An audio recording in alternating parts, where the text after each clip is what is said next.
como a Denise já abordou, meu nome é Rogério Henriques e eu vou abordar essas questões relacionadas à reforma trabalhista, né? Como todo mundo já deve ter ouvido falar na mídia, o governo federal editou uma lei 13.467 que trouxe aí todas essas mudanças, né, no nosso regulamento trabalhista, que vai afetar diretamente o dia a dia das empresas, os departamentos jurídicos, RH, departamento pessoal, ou seja, vai trazer mudanças aí significativas e também para o trabalhador, é lógico, né? Então o objetivo aqui do nosso webinar é abordar exatamente essas questões da legislação, de uma forma, lógico, muito objetiva, até porque nós temos aí 40 minutos, né, para abordar todas essas questões e sabemos que é muita coisa, né? Nós somos aí mais ou menos uns 100 artigos que foram alterados pela CLT. Dentro desses artigos, nós temos artigos relacionados a questões administrativas, né, do dia a dia, jornada de trabalho, questões de horas itinerary, remuneração, mas também temos alterações relacionadas à parte jurídica, né, como processos, competências relacionadas à justiça do trabalho. Então, o nosso objetivo no webinar é abordar mais as questões operacionais, de rotinas, né? Mas nós vamos ter aí eventos, inclusive vai ter um evento muito bom da IOB, né, que vai abordar tanto a reforma trabalhista quanto a questão do e-social, tá? É um evento que depois, com certeza, a Denise vai falar bastante para vocês ao final do nosso webinar, tá? Então, vamos lá. Então, objetivamente falando, Lei 13.467, chamada Lei da Reforma Trabalhista, ela trouxe várias alterações, foi publicada no dia 14 de julho de 2017, mas colocando um prazo para sua vigência de 120 dias. Esses 120 dias eles vão ocorrer a sua vigência a partir do dia 11 de novembro de 2017.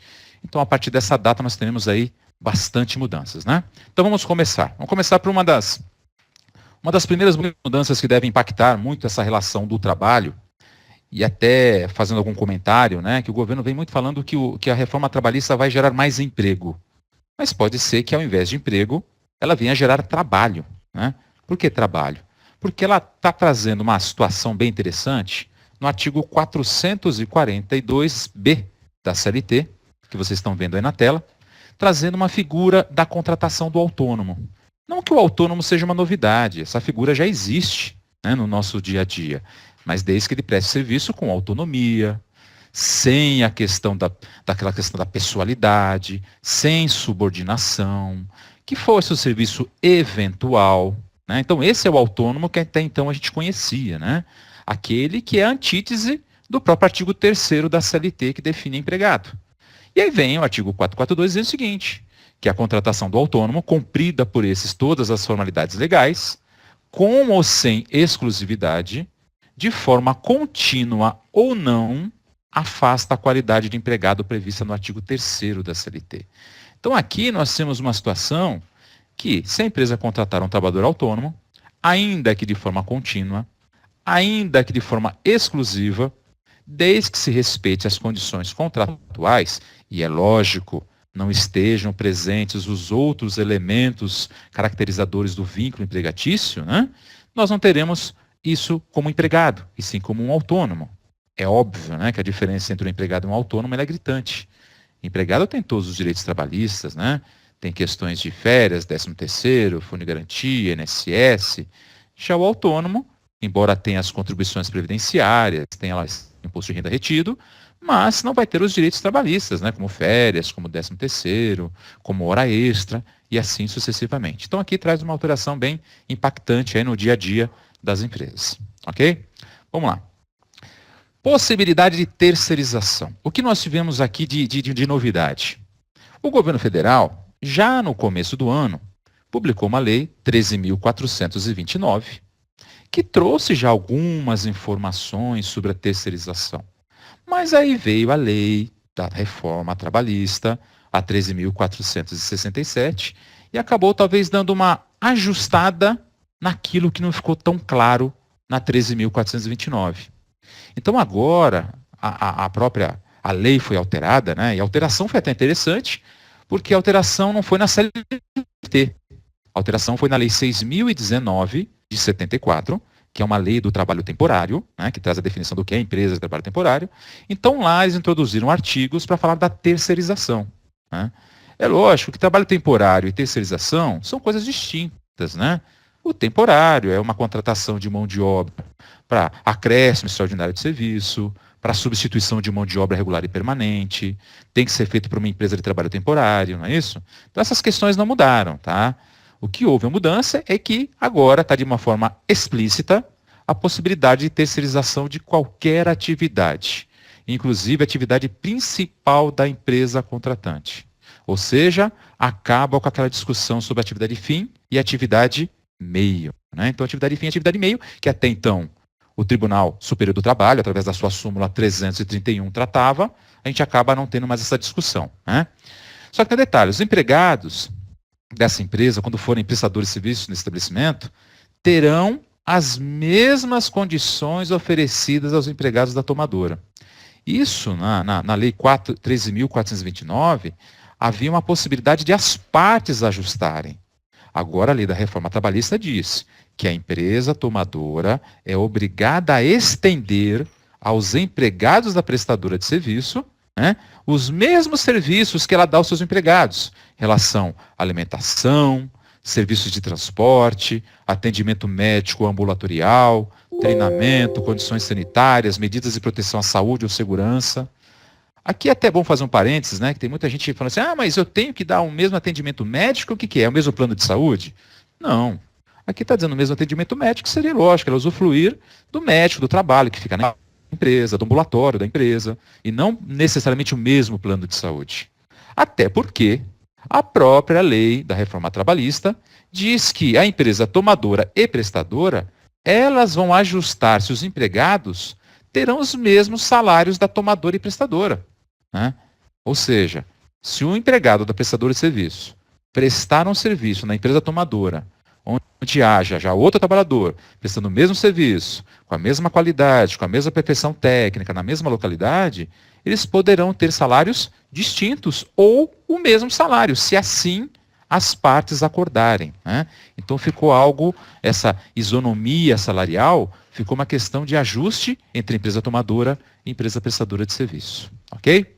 Bom, agora é lógico que existiu alguns freios, foram criados alguns freios. Um desses freios foi o seguinte: poxa, eu trabalho como empregada da minha empresa, a empresa me manda embora, e eu me constituo como uma pessoa jurídica, abro uma empresa e presto serviço para essa empresa que era a minha ex-empregadora, né? Que a gente chama hoje um instituto chamado de pejotização das relações trabalhistas, né? Então, na reforma trabalhista, não pode figurar como contratada uma pessoa jurídica cujos titulares ou sócios, nos últimos 18 meses, tenham prestado serviço para a empresa na qualidade de empregado ou na qualidade de trabalho sem vínculo, tá? Que aí fica até estranho, né? Poxa, mas e se eu fosse sócio dessa empresa, eu estou saindo e estou constituindo outra? Qualquer tipo de vínculo, seja como empregado ou trabalho sem vínculo, eu não poderia prestar serviço para essa empresa na condição de PJ dentro de 18 meses. A exceção é no caso se o titular for aposentado. Interessante isso, né? O empregado que for demitido não poderá prestar serviço para a mesma empresa na condição de empregado da empresa prestadora de serviço. Que é outra coisa que acontece na prática, né? Vamos imaginar lá, para evitar que as empresas mandem embora os seus empregados efetivos e faça com que a empresa tomadora os contrate para continuar prestando serviço para a minha empresa. Então, para criar uma trava, eu não posso ter esses empregados me prestando serviço por intermédio da prestadora pelo prazo de 18 meses. E aqui é a posição do tomador. Não pode ter ninguém que tenha sido empregado do tomador nos últimos 18 meses. Continuando aqui. A reforma trouxe aí um legado, né, que muitos dizem, de discutir a questão do legislado e o negociado. O que isso quer dizer? A gente sabe que hoje, pela regra da CLT, os documentos coletivos, os acordos, as convenções coletivas, elas têm mais valor do que a lei quando trazem condições mais favoráveis, né? E a intenção com a reforma é dar um valor significativo para esses documentos coletivos, até maior do que a própria lei, né? Inclusive aqui, nesse texto que vocês estão vendo na tela, ele reproduz a redação do artigo 611-A da CLT, com a redação da reforma, dizendo o seguinte, que a convenção coletiva e o acordo coletivo têm prevalência sobre a lei, então prevalência sobre a lei, entre outros, então olha que interessante, o artigo 611-A traz uma relação exemplificativa, ela não é exaustiva. Então isso quer dizer que os documentos coletivos podem estabelecer outras questões além dasquelas que nós estamos vendo aqui. Então pode trazer questões de pacto quanto à jornada de trabalho, observados os limites constitucionais, é lógico, artigo 7º da Constituição, banco de horas anual, que já é anual, né? Embora eu vou falar daqui a pouco sobre a possibilidade do banco de horas ser feito através de acordo individual, mas aí é só para 6 meses, não é de um ano. Intervalo intrajornada, ou seja, aquele intervalo para alimentação e repouso, para as jornadas superiores a 6 horas, que tem que ter um intervalo de no mínimo 1 hora, poderá ser reduzido para 30 minutos, mas mediante negociação coletiva, tá? Que isso fique bem claro. Então aqui nós não estamos falando de um acordo individual entre empregado e empresa, e sim acordo ou convenção coletiva. Tudo bem que nós vamos ver mais para frente a possibilidade de um trabalhador que tenha nível superior e que receba acima de 2 vezes o teto da Previdência. O teto da Previdência hoje está em 5.531,31. Então, quem ganha aproximadamente vai R$ 11.200 aproximadamente e tem a nível superior, vai poder fazer acordos individuais com a empresa com o mesmo valor, com a mesma equivalência e até superior ao acordo e à convenção coletiva. Isso nós vamos ver daqui a pouco na questão do artigo 444 da CLT. Mas, por enquanto, a gente está na seara, né, no campo dos acordos e das convenções coletivas. O que mais que esses documentos podem transacionar, né, ou melhor, negociar? Adesão ao programa Seguro-Desemprego, né, que é o antigo Programa de Proteção ao Emprego, não é isso? Plano de cargos e salários, então questões salariais, funções, e até definição de quem se enquadra na função do cargo de confiança. Sim, cargo de confiança, que é aquele trabalhador que está dispensado da marcação de ponto, do artigo 62, né? O documento coletivo pode definir quais são essas funções. Tá? O que mais que pode ser tratado? Regulamento empresarial pode ser tratado através de acordo com convenção. Representantes dos trabalhadores no local de trabalho, que a gente vai falar daqui a pouco também. Teletrabalho, regime de sobreaviso e trabalho intermitente. Teletrabalho, com uma mudança, né, interessante, que houve não digo uma regulamentação, mas trouxe maiores esclarecimentos sobre o teletrabalho.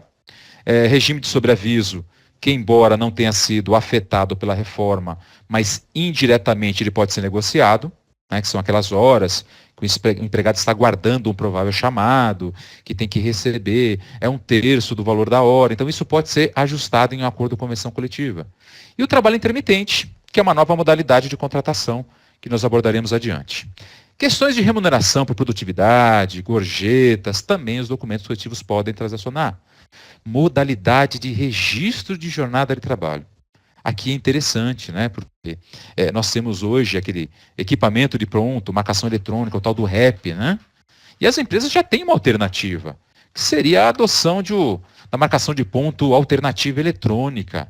Tem uma portaria 373 de 2011 que já permite, mediante acordo coletivo, usar meios alternativos eletrônicos. Agora, com a reforma, vai ficar muito livre esses ajustes, porque cabe a essas partes criarem essas modalidades de registro de jornada.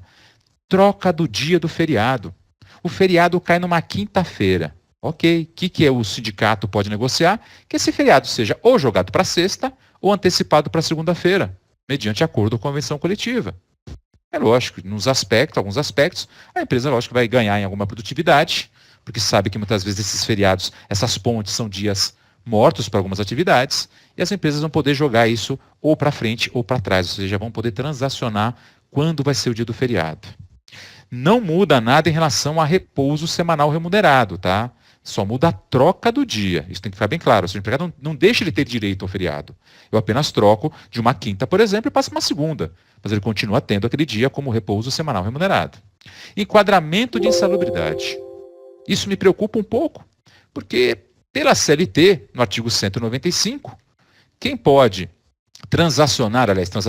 quem pode definir essas questões de insalubridade, adicional de 10, de 20 ou 40% do salário mínimo, é laudo técnico, né? Artigo 95 da CLT.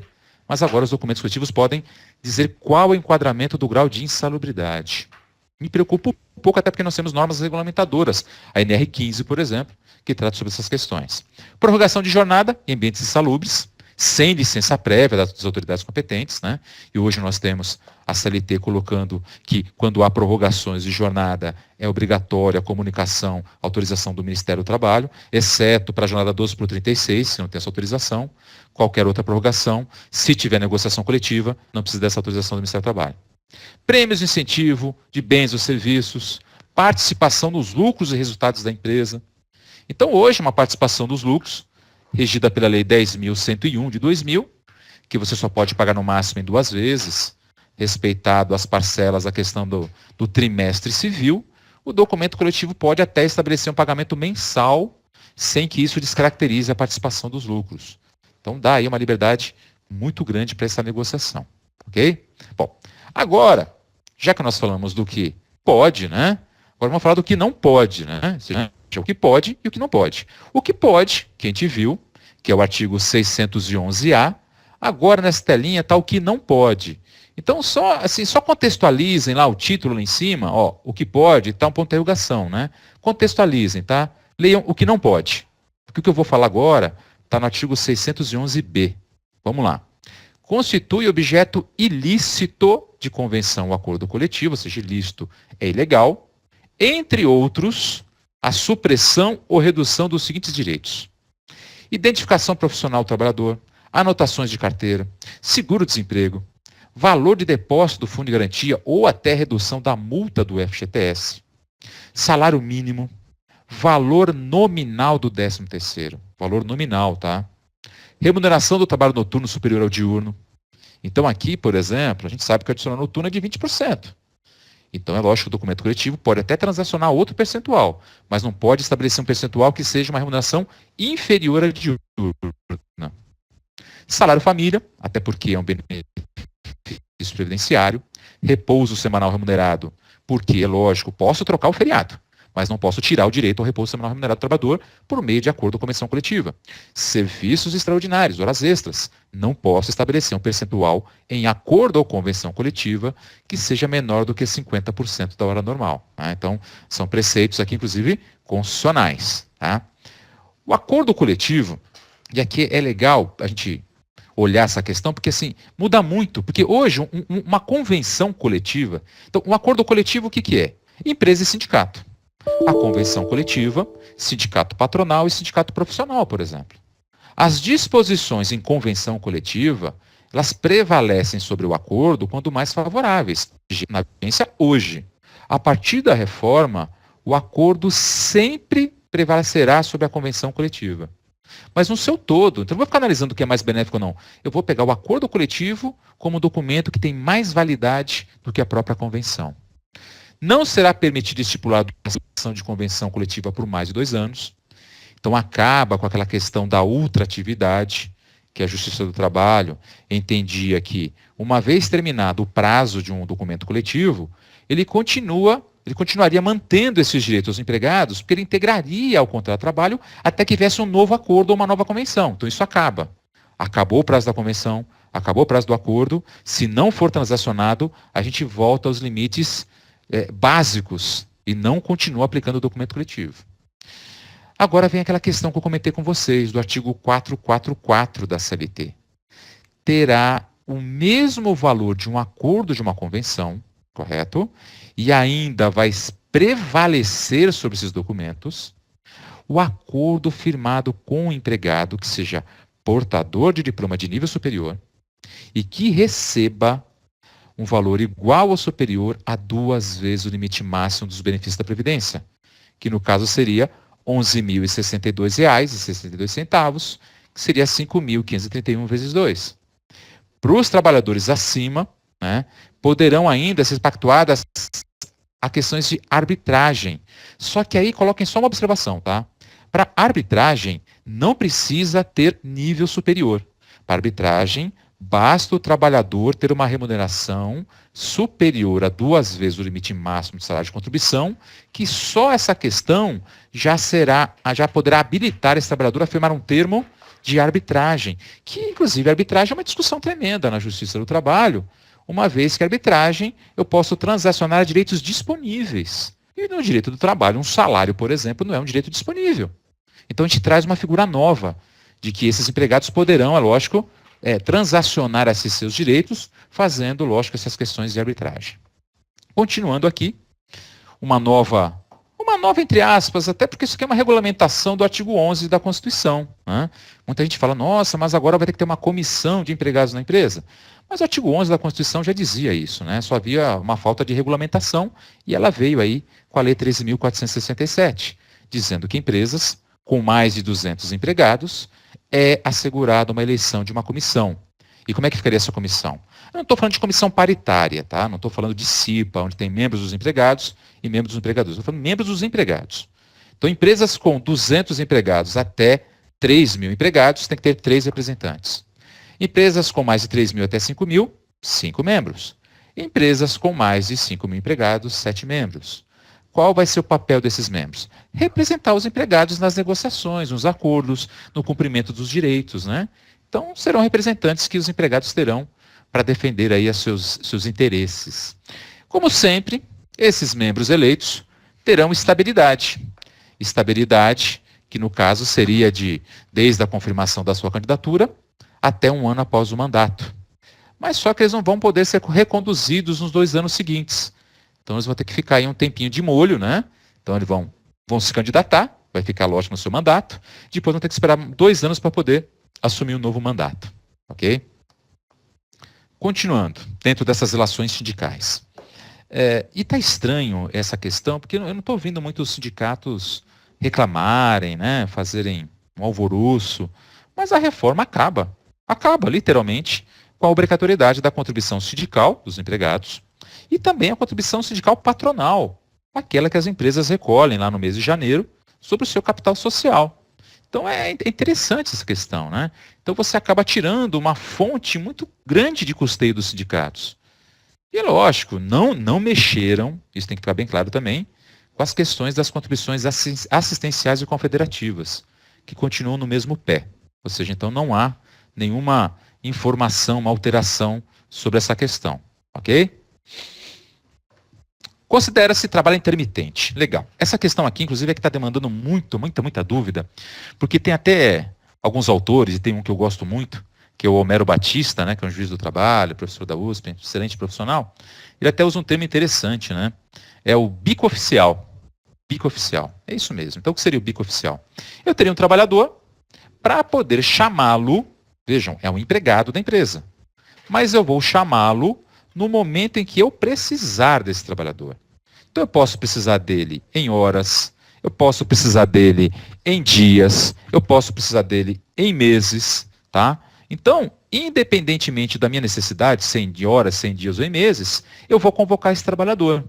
Eu vou ter um prazo para convocar esse trabalhador, né? Então, agora também tomar cuidado, porque esse tipo de contrato não se aplica aos aeronautas, porque aqui a legislação ela fez uma exceção à regra. E também vamos tomar cuidado que o governo federal promete ditar uma medida provisória que talvez venha a excluir outras categorias desse tipo de contrato. Então hoje eu posso contratar um trabalhador, com exceção dos aeronautas, para que ele me atenda só quando eu tiver necessidades, seja em horas, em dias ou meses. Como é que vai acontecer essas situações? Esse contrato vai ter que ser obrigatoriamente por escrito. Então é fato, o empregado vai ser contrato escrito, vai ter registro em carteira, tudo bonitinho. O salário vai ser um salário hora, vai ter que ser proporcional, nunca inferior ao mínimo, e vai respeitar, é lógico, os salários dos empregados que exerçam a mesma função na empresa, até para que não haja uma precarização da relação hora, ok? Convocação para o trabalho vai ser feito em até 3 dias corridos antes, por meio de comunicação eficaz. Então, via mensagem, via e-mail, né? E o trabalhador vai ter aí um prazo de 1 dia útil para responder ao chamado. Se ele não responder, presume-se o seu silêncio. Então, pode ter meses, por exemplo, que não chame o trabalhador. Se ele não for chamado, ele não recebe remuneração. Se ele for chamado, ele vai ter um rendimento do seu trabalho. Ok? Bom, se o empregado aceitar, vamos lá, aceitei a convocação. Ok. Se eu aceitar a convocação e não comparecer, sem justo motivo, Tá? E aqui é lógico, a regra é de mão dupla. Tá? Eu aceitei o convite, eu como empregado, e não compareci. Ou a empresa me solicitou, eu dei o aceite, e no dia ela não precisou de mim. Falou, não, Rogério, eu não quero mais o seu trabalho hoje. Em ambos os casos, a parte que descumprir sem justo motivo vai pagar a outra uma indenização no prazo de 30 dias, que seria uma multa de 50% da remuneração que seria devida, permitida a compensação em igual prazo. Bom, ao final de cada período de prestação de serviços, o empregado vai receber os seus rendimentos. Então aqui nós não estamos falando mais daquele prazo de salário do quinto dia útil. O empregado prestou serviço, recebe, prestou serviço, recebe. E junto com essa remuneração, ele vai receber também o quê? Férias proporcionais, acrescido de 1/3, 13º salário, repouso semanal remunerado e adicionais legais. É uma situação muito parecida com quem já trabalha com trabalhador avulso, por exemplo, né? Que é aquele que faz carga e descarga de mercadorias. Quando você paga a remuneração dele, você já acrescenta, por exemplo, um percentual de 11,12% sobre a remuneração para quê? Para compensar questões de férias mais 1/3. Ou coloca um adicional de 8,34% para acrescentar o 13º, que é aquele 1/12avos, né? Então, vai ser todo mês ele já vai receber essas frações. Porque a cada 12 meses, esse cara vai ter que descansar férias, ele vai usufruir férias. Só que essas férias já serão recebidas mês a mês. Então, é estranho porque ele não vai ter aquele pagamento 2 dias antes do gozo das férias. Ele vai descansar as férias, mas já vai ter recebido essas férias mês a mês, conforme ele estiver prestando serviço para a empresa. E outra coisa que também me deixa um pouco estranho, é que o artigo 130 da CLT diz que as férias são de 30 dias. E aqui o artigo diz que as férias é de 1 mês. Gente, são coisas distintas, né? 1 mês é diferente de 30 dias. Então, se o empregado está de férias no mês, o mês tem 31 é 31 dias de férias, o mês que é 28 é 28 dias de férias. E a CLT fala que as férias são de 30 dias. Então, aqui eu acho que houve um erro técnico, né? Talvez eles se esqueceram de observar a questão da Lei Complementar 95 de 98, que trata das técnicas de elaboração de leis, porque houve uma falha aqui, falar em mês de férias. O correto seria 30 dias de férias. Mas vamos ver se o legislador ele modifica essas questões ou mantém a si mesmo e deixe que a gente trate essas questões no dia a dia. Ok? Vamos lá. Cabe ao empregador ainda, né, definir o padrão de vestimenta. Então, embora isso também não seja nenhuma novidade, né? A gente sabe que o próprio artigo 2º da CLT, ao definir o empregador, diz que o empregador é aquele que assume os riscos da atividade econômica e tem o poder de direção. Quem dirige a relação empregatícia é o empregador. Mas para evitar aquelas questões na justiça que tinha muitos empregados que, usando o uniforme da empresa, e vinham aquelas propagandas, né, de produtos ou serviços, se sentia lesado e entrava com ações pleiteando danos morais, danos materiais, decorrente dessa exposição, né, como se fosse uma propaganda ambulante. Né? Com a nova redação do artigo 456A da CLT, o empregador vai poder definir, sim, a vestimenta e, inclusive, sendo lícita a inclusão dessas informações de logomarca, da própria empresa ou de empresas parceiras. Higienização do uniforme é de responsabilidade do trabalhador, salvo, é lógico, aquelas situações de higienização que fujam àquela situação normal. Né? Imaginemos um trabalhador que tem uma atividade, por exemplo, com agentes nocivos, em que a higienização do uniforme exige, lógico, todo um trabalho diferenciado, né, de simplesmente jogar dentro de uma máquina, colocar um sabão e lavar, né? Não é uma coisa do dia a dia. Então, nesses casos, é lógico, o empregador continua assumindo o ônus dessa lavagem, porque o custo da atividade econômica continua sendo do empregador. Mas se for uma simples lavagem de um uniforme, de uma camisa, de uma calça, por exemplo, essa responsabilidade é do empregado. E é lógico, mantendo sempre em asseio, se assim o empregador estabelecer, sem dúvida nenhuma, até porque vai ser a imagem do trabalhador e da empresa que estarão em jogo. Né? A importância, e aqui talvez seja um dos maiores impactos da questão da reforma, é a mudança de conceitos do que é salário e do que é remuneração. Então é interessante. Hoje, quando nós falamos em prêmios, ajuda de custo, diárias para viagem, quando esses valores são pagos habitualmente, gerando uma expectativa de continuidade, pelo artigo 457 da CLT, eles são tidos como verbas de natureza salarial. E agora, com a reforma, e agora, repito, a partir de 11/11/2017, parcelas como ajuda de custo, né, auxílio alimentação, mas por favor, auxílio alimentação não pode ser pago em dinheiro. Quando eu falar auxílio alimentação, estou falando de um cartão alimentação, estou falando da própria alimentação que eu forneço para o trabalhador. Diárias para viagem, e aí esquece aquela regrinha, mas diárias para viagem, 50%, não, até 50% não integra, acima de 50% integra o salário, não tem mais esse limite. Diárias para viagem, não importa o valor, prêmios e abonos, ainda que pagos habitualmente ao trabalhador, não constitui verba de natureza remuneratória, não integra as verbas trabalhistas e não tem contribuição previdenciária. Então, o trabalhador, por exemplo, que receba prêmios e abonos, não vai poder contar com esse valor nas suas férias e nem no seu 13º. Por quê? Porque férias e 13º são com base na remuneração. E se esses valores passam a não integrar a remuneração, consequentemente, esses trabalhadores não poderão contar com esses valores dentro dessas questões, ok? Bom, considera-se prêmio as liberalidades concedidas pelo empregador, de forma de bens, serviços ou até em dinheiro. E aqui, talvez, afete um outro instituto que a gente fala que é o salário in natura. O que é o salário in natura? Que é o artigo 458 da CLT, no seu caput.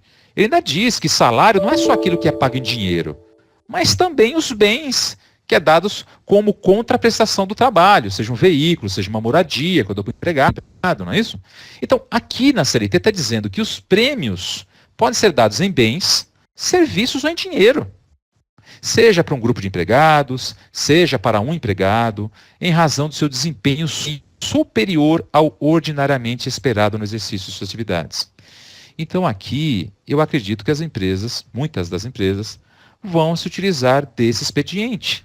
Para quê? Para reduzir efetivamente o custo dessas questões, né? Questões de ordem de folha de pagamento. É importantíssimo isso, né? Vamos ver qual vai ser esse reflexo. Então, vamos lá. O próximo, valor de assistência médica, que era uma outra discussão tremenda, né? Assistência médica, que era a questão de, mas eu estou dando assistência médica, mas são planos de saúde diferentes, com padrões diferentes, né? Lá para os empregados da diretoria, eu dou um plano plus, né? Dou um plano plus, e para o empregado que está no chão de fábrica, eu dou um plano básico, por exemplo. Isso nunca foi bem visto, né? Até porque tem atrás disso um caráter discriminatório, vamos dizer assim. Com a reforma trabalhista, no artigo 458 da CLT, peço desculpa a interrupção, estou tomando um pouquinho de água aqui, tá, gente? Então, com a mudança da CLT, eu posso ter concessão de planos de saúde distintos, modalidades distintas para os empregados, sem que isso descaracterize a verba como não salarial. Então, ainda que eu forneça planos de saúde diferenciados para os meus empregados, uns melhores e outros piores, isso não é fator de integração dessa parcela como verba salarial. Isso, inclusive, para fins de incidência de contribuição previdenciária, tá? Porque foi alterado também a Lei 8.212 de 91, que é a Lei da Previdência Social, que trata de custeio. Então, essas parcelas passam a não ter incidência de contribuição previdenciária. Possibilidade de salários distintos, a questão da equiparação salarial, né? Isso é um tema muito importante, porque hoje as empresas se preocupam muito, né? E até algumas delas colocam assim, auxiliar A e auxiliar B. Bom, o fato de colocar A e B, 1 ou 2, pleno, sênior, por si só hoje não quer dizer muita coisa, né? Porque se os trabalhadores estivessem exercendo a mesma atividade para o mesmo empregador, na mesma localidade, deveria ter o mesmo salário, a não ser que a empresa tivesse o tal do quadro de carreira devidamente homologado, né, nos termos da súmula número 6 do Tribunal Superior do Trabalho. Bom, o que muda com isso? Muda muito, né? Primeiro porque agora eu não preciso mais homologar o quadro de carreira. O quadro de carreira pode ser feito internamente dentro da empresa ou pode ser negociado mediante negociação coletiva. Ponto. Não preciso mais homologar quadro de carreira. Segundo, as regras para enquadramento agora exigem que os trabalhadores, para considerar como mesma perfeição técnica, tem que ter uma diferença de mais de 4 anos de prestação de serviços para o mesmo empregador e mais de 2 anos na mesma função. Então, antes só falava apenas de 2 anos na mesma função. Outra coisa que mudou também, que isso é bem interessante, tá, embora não esteja no slide, mas com certeza vocês vão dar uma olhadinha lá na lei, no artigo 461, vocês vão estar participando dos cursos da IOB, que a gente vai se aprofundar bastante nesse tema, né? Tem uma questão interessante, sutil, que é a seguinte. Quando a gente falava de equiparação salarial, falava assim para o mesmo empregador na mesma localidade. E o judiciário tinha até uma interpretação sobre aquela questão de mesma região metropolitana para considerar a mesma localidade. Agora não, a CLT fala que tem que ser no mesmo estabelecimento.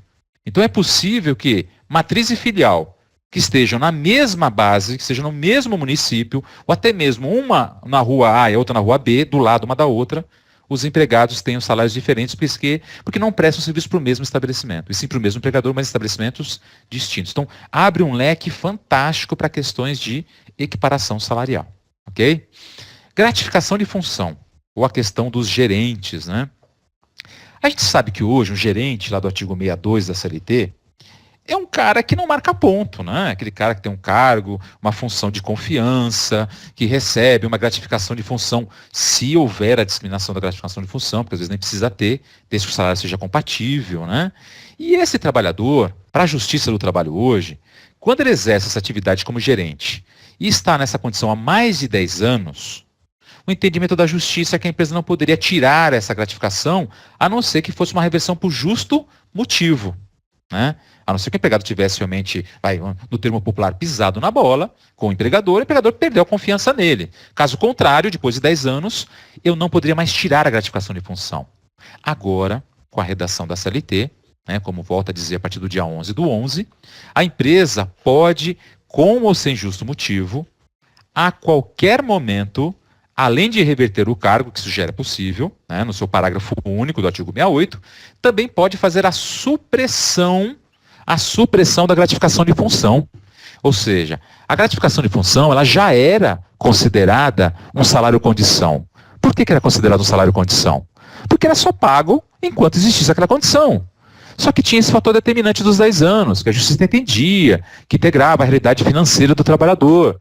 E a partir dessa mudança, não teria mais essa questão dos 10 anos. Mesmo após 10 anos, eu tenho um gerente que está há 20 anos recebendo gratificação de função. Posso suprimir a gratificação de função? Pelo artigo 468, com a nova redação, sim, sem dúvida nenhuma. Bom, teletrabalho. Embora se falou muito na mídia, né, que houve a descoberta da roda, né? Inventaram a roda agora. Não é bem assim, né? O teletrabalho, de certa forma, já está previsto no artigo 6º da CLT, que fala que o trabalho executado nas dependências da empresa não vai ser diferente dos direitos dos trabalhadores que exercem atividade na sua residência. Inclusive falando dos meios telemáticos, de controle, etc. Só que agora se dedicou um capítulo da CLT só para falar do teletrabalho. E definindo, né, o que é teletrabalho.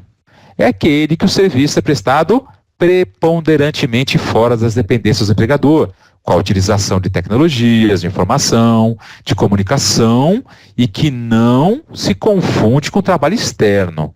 Então, não é o vendedor que está na rua vendendo os produtos, não é o motorista, estou falando do trabalhador que exerce atividade em casa, não é isso? Bom, e questão de preponderância. Poxa, tem muita empresa que hoje, os empregados todas as sextas-feiras, ao invés de ir para a empresa, ficam em casa trabalhando.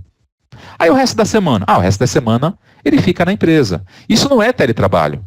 Porque para ser teletrabalho tem que ter preponderância mais na casa do que na empresa. Aí eu fico 4 dias em casa e 1 dia na empresa. Isso se encaixa como teletrabalho. Excelente. Nessa mudança, quem trabalha em casa não estará mais sujeito ao capítulo da CLT que trata da duração do trabalho. Está lá no artigo 62 da CLT, vai ser colocado mais uma figura, que é o teletrabalho. Então, esse trabalhador que trabalha em casa não vai ter intervalo para alimentação e repouso. Ele não vai ter hora extra, ele não vai ter adicional noturno, ele não vai ter repouso semanal remunerado, gente, porque tudo isso está no capítulo de duração do trabalho. E essas condições têm que estar expressas em contrato. Eu não posso fazer um contrato verbal de teletrabalho. E também eu posso pegar pessoas que estão na empresa hoje e passá-las para teletrabalho, desde que haja mútuo acordo entre as partes. Ou eu posso fazer o contrário. Poxa, você está em teletrabalho e eu quero que você volte a trabalhar na empresa. É vontade única do empregador, mas tem que ter um prazo de 15 dias para alteração desse contrato e fazer um aditivo contratual. Então aqui é importante que tudo seja feito por escrito. É importantíssimo. Ok? Bom, as exposições relativas à aquisição de material, manutenção, fornecimento, ou seja, toda a infraestrutura para que esse trabalho aconteça em casa, deve estar prevista no contrato escrito. Porque eu não posso esquecer novamente de que a responsabilidade por arcar pelos custos da produção é do empregador. E eu não posso jogar isso nas costas do empregado, sob pena de ferir o conceito do próprio artigo 2º da CLT. Tá? E o empregador, é lógico, deverá instruir de uma forma enfática, né, ostensiva, de que o empregado precisa evitar ao máximo questões acidentárias. Né? Vai assinar termo de responsabilidade, porque até então é interessante essas questões. Eu estou em casa trabalhando, vou atender o telefone que o cliente está ligando, e eu nessa pressa escorrego da escada e quebro a perna. Tecnicamente isso foi um acidente de trabalho. Então eu preciso orientar esse trabalhador que não é para ficar trabalhando de chinelo, por exemplo, na empresa, né? De bermuda, para tomar cuidado com essas questões que pode sim caracterizar acidente de trabalho. Agora o difícil vai ser monitorar essas questões. No dia a dia vai ser bem complicado, tá? Por isso que é lógico, né? Essas questões de exemplo, case, a gente consegue abordar de uma forma muito mais pontual nos cursos da IOB, a gente consegue dar mais amplitude para essas informações. Tudo bem? Vamos lá, jornada 12 por 36. Jornada 12 por 36, pela Justiça do Trabalho hoje, só mediante acordo ou convenção coletiva. Temos uma súmula 444 do TST e agora eu posso fazer isso individualmente, acordo individual. E o que eu pagar para o trabalhador já vai abranger, inclusive, os feriados trabalhados. Os feriados trabalhados. Então, na jornada de trabalho, 12 por 36, não preciso do sindicato, posso fazer um acordo direto com o trabalhador. Essas atividades podem ser exercidas, inclusive atividades insalubres. O que eu pagar para o trabalhador já vai estar cobrindo a remuneração dos dias de feriado. Isso para o jornada 12 por 36. Outra coisa interessante, banco de horas, como já comentei com vocês no início. Hoje, o banco de horas é de 1 ano. A partir de agora, a partir de 11/11, acordo individual e prazo de 6 meses. Fim das horas em itinerário, gente. Aquele tempo que o empregado gastava da casa dele até o trabalho, em locais de difícil acesso ou não servido por transporte público, quando a empresa fornece o ônibus, esquece. O tempo que o empregado gastar não vai ser considerado mais como tempo de trabalho. Só vai começar a jornada quando ele chegar no seu posto de trabalho. Se o empregado gastar 20 minutos da portaria da empresa até o seu posto de trabalho, esses 20 minutos também não serão considerados, porque a jornada só vai começar quando ele pisar no seu posto de trabalho. Isso é uma mudança significativa, tá? Outra coisa interessante foi uma adequação ao regime de tempo parcial, que até então era de 25 horas semanais, agora passa a ser de 30 horas semanais, 100 horas extras, e com a possibilidade de fazer 26 horas por semana, mas com até 26 horas extras. No jornada de tempo parcial, não vai ter mais férias diferentes dos demais trabalhadores. Porque quem tinha jornada de tempo parcial e trabalhava 25 horas por semana, tinha férias de 18 dias. Agora vai ter férias de 30 dias. E vai poder converter as suas férias em abono pecuniário. Você vai poder vender parte das suas férias para o empregador, coisa que era vedado pela legislação vigente hoje, né? Porque a reforma só entra no dia 11/11 de 2017. Ok? Jornadas acima de 6 horas, nós já falamos, né, que eu posso ter a redução do intervalo para 30 minutos, mas mediante negociação coletiva. Então toma cuidado, né, porque a mídia vem falando muitas coisas que às vezes causam uma certa confusão. Teve muita gente que me perguntou, mas Rogério, eu vi lá um comercial dizendo que eu posso negociar direto com a empresa essa redução. Não. Essa redução é só mediante negociação coletiva. A não ser que o trabalhador tenha nível superior e receba acima de 2 vezes do teto, aí ele pode negociar. Porque aí o que ele negocia tem mais valor do que o acordo da convenção. Caso contrário, não, tá? O intervalo para alimentação e repouso, que hoje pela Justiça, se o empregado tem 1 hora de intervalo e você dá 45 minutos, você deveria pagar 1 hora como extra para ele, com natureza salarial. A partir da reforma, você só vai pagar para o trabalhador o que foi suprimido, só os 15 minutos. E o valor que você pagar vai ter natureza indenizatória, ou seja, não vai integrar parcelas salariais, como férias, 13º, repouso semanal remunerado, e assim sucessivamente, né? Então, vai ser uma importância muito interessante, né? Deixa eu só verificar aqui só um minutinho, gente. Outra coisa que vai ter mudado, eu só perguntei aqui, gente, quanto tempo faltava, tá? Porque, na verdade, como eu falo muito, eu falo demais, né? Parece uma amiga minha que fala bastante, né? A Thaís, que trabalha comigo, tá aqui do meu lado, inclusive, né? Então, na verdade, ó, faltam alguns slides. Faltam quantos slides? Faltam 6 slides, então, mas gente, então, mas fiquem atentos, tá? Que depois tem surpresa no final aí, tá? Bom, agora, outra coisa que eu vou dizer para vocês, que, na realidade, muita gente já não sabia que acontecia. O que não sabia que acontecia? Mulher que tinha direito a 15 minutos de pausa antes das horas extras. Quando eu falo isso, as pessoas falam, mas é verdade, isso tinha? Tinha. Está lá no artigo 384 da CLT. Agora a mulher não vai ter mais essa pausa ergonômica. Ou seja, ela vai ter hora extra, ela vai emendar junto com os homens. Ela não vai ter essa pausa. Coisa que até então existia. Inclusive o próprio Supremo Tribunal Federal já havia dado uma decisão dizendo que esse artigo 384 havia sido recepcionado pela Constituição Federal. Então, bem interessante. Aí vem o Poder Executivo e tira isso aqui. Eu não sei até que ponto o governo federal pode ditar uma medida provisória restabelecendo esse direito, tá? Então não descartem essa possibilidade não, tá? Acompanhe bastante essas questões. Bom, não será computado com período extraordinário. Embora aqui eu acho que tem muitas coisas que são meio que óbvias, né? O empregado ficou dentro da empresa para bater papo com relacionamento social. Gente, isso não pode ser tido como efetivo trabalho, correto? O empregado ficou dentro da empresa porque lazer, está descansando dentro da empresa. Não, tem sentido, né? Então, esses períodos de práticas religiosas, descanso, lazer, estudo. Eu fiquei dentro da empresa porque está chovendo muito ou porque está com uma questão de segurança lá fora. Se isso for por uma vontade, uma questão, uma escolha própria do trabalhador, isso não será tido como hora de trabalho. Agora, essas últimas duas aqui, precisa tomar um pouco cuidado, tá? Higiene pessoal e troca de uniforme. Por que precisa tomar cuidado? Poxa, higiene pessoal, o empregado veio trabalhar de bicicleta. Tá, tudo bem, legal, excelente, é saudável, isso é muito bom, isso ajuda o meio ambiente, não é isso? Mas vejam, é opção do trabalhador. Ele chega na empresa e vai lá no vestiário da empresa tomar um banho. Esse período que ele está tomando banho, isso não é tempo de trabalho. Ele vai tomar um banho e depois marcar o ponto e vai para o seu trabalho. Agora, vamos imaginar que eu esteja trabalhando numa empresa onde haja obrigatoriedade de todo dia higienizar para entrar numa sala protegida a vácuo, né? Muito nessas empresas de tecnologia, desenvolvimento de nanotecnologia, né? Olha, não pode entrar sem nenhuma partícula. Então, veja, essa higienização faz parte do processo de trabalho. Então, isso é horário de trabalho. Tá? Então, essa higienização tem que ser aquela por escolha do trabalhador. Isso tem que ficar bem claro, tá? A mesma coisa a troca de uniforme. Porque se for uma troca de uniforme onde haja uma obrigatoriedade por parte da empresa, é a hora de efetivo trabalho. Agora, se for uma troca de uniforme, o empregado vai fazer, eu não quero sair na rua com o logo da empresa, então vou me trocar. Bom, então isso aí é escolha própria do trabalhador, ele marca o ponto e vai trocar o uniforme. Então, já não é tido mais como tempo de efetivo trabalho. Ok? Possibilidade de fracionamento de férias. Puxa, até que enfim, né, isso foi normatizado.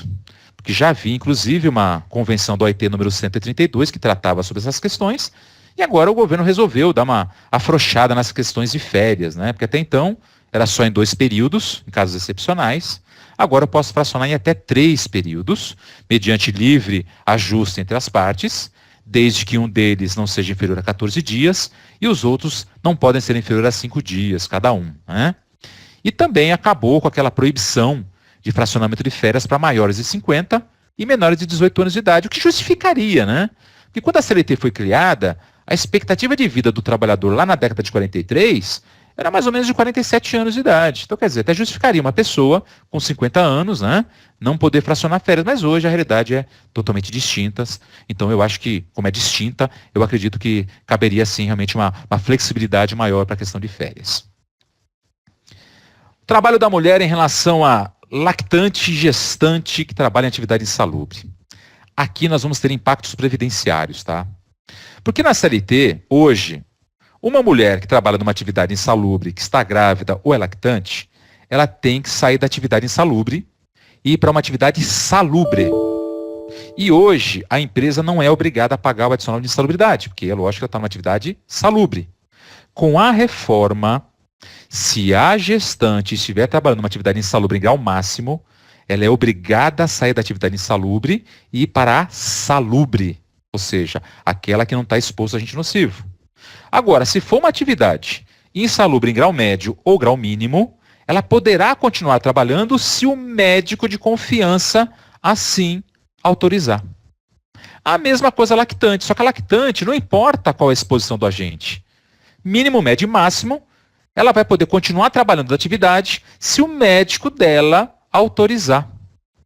Agora, o interessante aqui é que se a empresa não tiver uma atividade, por exemplo, onde vai colocá-la numa atividade salubre, se ela tiver que se afastar da atividade, a CLT está dizendo que todo período será pago como salário maternidade. Então imagine uma trabalhadora no seu primeiro mês de gestação, não podendo trabalhar na empresa, porque não tem uma atividade salubre para desenvolver, ela vai ter que se afastar pela Previdência. Hoje ela se afasta para o auxílio-doença. Pelas regras da reforma, se afastaria para o salário maternidade. Gente, imagine quanto isso vai custar para os cofres da Previdência.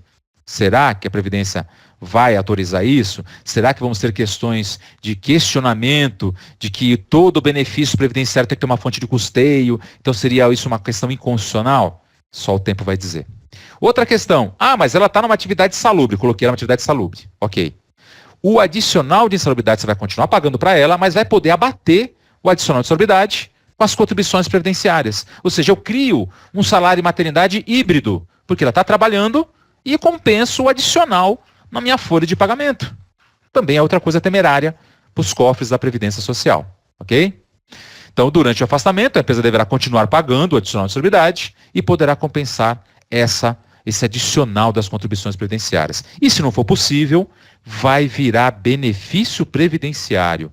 Imagine toda a gestação dela, mais a lactação.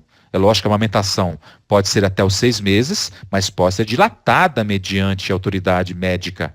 Então imagine se ela tiver uma dilatação de 1 ano para a amamentação. Quanto tempo ela vai receber de salário maternidade? E quem vai assumir esse ônus, é lógico, é a Previdência Social. A empresa vai pagar e se compensar dos cofres da Previdência Social. Fim das homologações, isso aqui é uma coisa interessantíssima também. Então, aquela questão de nós termos que todo contrato com mais de 1 ano comparecer até o sindicato ou ao Ministério do Trabalho, não vai ter mais. Basta enviar as informações da rescisão hoje, através de CAGED, através do CEFIP, e a partir do E-Social, tão importante, o tema E-Social, basta informar essas questões para o E-Social, para a GFI, para a CAGED, que existem hoje. Isso já é documento hábil para liberar fundo de garantia e seguro-desemprego. E o prazo para pagar as verbas rescisórias passa a ser aí de 10 dias para qualquer tipo de rescisão. 10 dias, qualquer tipo de rescisão. Extinção de contrato a termo, aviso prévio trabalhado, pedido de demissão, 10 dias para pagar as verbas rescisórias. Ok? Bom, nova modalidade de rescisão, por acordo entre as partes, coisa que já acontecia na prática, né? As empresas já faziam isso na prática. Peço demissão, aí a empresa fala assim, poxa, mas eu queria pedir demissão, poxa, mas a empresa não quer me mandar embora, faz um acordo, metsa, ok. Esse acordo vai ser válido, aviso prévio e a multa do FGTS vai ser paga pela metade, e o trabalhador vai poder sacar até 80% do FGTS. Mas esse trabalhador não vai ter direito ao seguro-desemprego. Outra coisa importante, PDV ou PDI, da quitação plena e revogável dos direitos à relação de emprego. E os empregados poderão ainda firmar termos de quitação anual de obrigações trabalhistas perante o sindicato. Então, quer dizer, acaba com a homologação, mas cria o termo de quitação anual, que vai dar caráter liberatório às parcelas nele consignadas. Gente, aqui está falando, não é quitação do valor, aqui é eficácia liberatória das parcelas. Isso eu posso fazer anualmente junto à entidade sindical. E para a gente estar quase terminando aqui a parte técnica, né? Nós temos aqui a questão da multa, né? Já estou me avisando que é o último slide, né? Porque eu falo pra caramba, né? Vamos lá. Último slide. Empregador que mantém empregado sem registro. Hoje as multas realmente não são assim muito estimulantes sobre o aspecto de proibição, né? Nós temos aí uma multa que está na portaria 290 de 97 do Ministério do Trabalho, que traz as multas por falta de registro de empregados. E a partir da reforma, nós vamos ter uma multa de 3 mil por 3 mil reais por empregado não registrado. Acrescida de igual valor em cada reincidência, então ela vai dobrando na reincidência. E se eu tiver uma empresa, que seja uma microempresa, uma empresa de pequeno porte, né, nós vamos ter uma multa de R$ 800. E também tomem cuidado com a qualificação cadastral e os dados do trabalhador no e-social, hein? Porque manter dados cadastrais do empregado desatualizado, como qualificação civil, dados relativos à admissão, duração do trabalho, vai gerar multa de R$ 600 por empregado prejudicado. Então é como se a reforma trabalhista estivesse preparando o terreno para essas questões do e-social. Tudo bem, pessoal? Bom, espero aí, peço desculpas por ter passado um pouquinho do tempo, mas foi necessário, eu acho, até pela importância técnica do assunto. Eu vou passar para a Denise, então, por favor, né, não se desconectem, continue aí, tá? Que a Denise tem algumas informações aí importantíssimas para vocês, para falar, inclusive, sobre o fórum, falar sobre novos temas que nós temos aí, mas fiquem aí, tá, gente? Não saia não, tá? Muito obrigado a todos e tenham uma excelente tarde, viu? Muito obrigado, gente.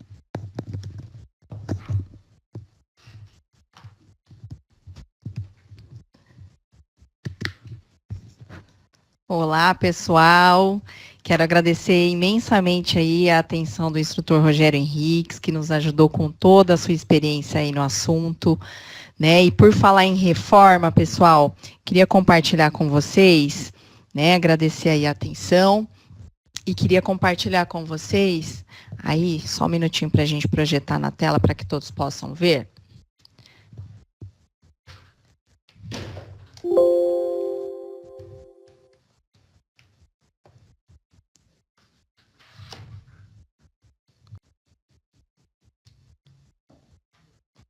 Só um instante, pessoal, que eu quero compartilhar aí com vocês, aproveitando que o instrutor Rogério Henriques ainda está aqui conosco, quero agradecer a sua atenção, tá? Toda a sua experiência aí que ele pôde compartilhar com a gente, as dicas aí que ele compartilhou,